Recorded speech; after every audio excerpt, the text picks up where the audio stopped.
د بلخ والي چې د دغه ولایت په مرکز مزار شریف ښار کې د نیالګیو کینولو بهیر د پرانستې په مراسمو کې خبرې کولې. د اسلامي امارت له واکمنۍ وروسته د دغه نظام لاسته راوړنو ته اشاره وکړه او ویل چې د دغه نظام یوه لویه لاسته راوړنه د علماو واکمنېدل او دغه راز په هېواد کې د قدرت د جزیرو له منځه وړل دي.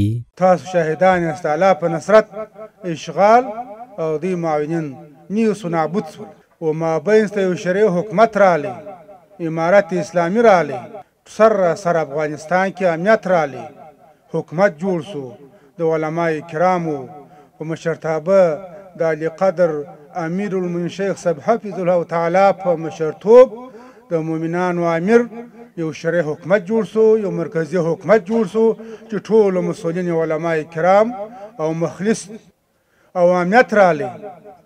افغانستان کې د قدرت جزیرې ختم شوې، ټول افغانستان یو واحد نظام جوړ شو.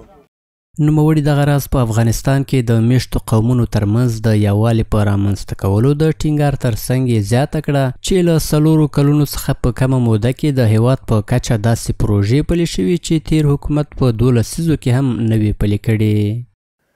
هېڅ چا و خبره ته ځان افغانانو ټیټ کړی نه دی، سر یې ټیټ کړی نه دی.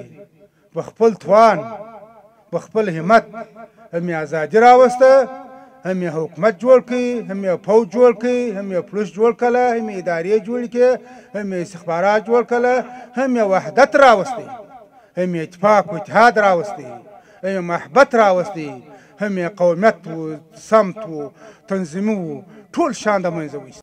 یو شی نه چې باید امنیت څه ناخوالې چې په دې 50 کاله منځته راغلي وه ټوله د منځه وایستله. دا د دې شرعي حکومت ګټې او دوی ذموارۍ وې.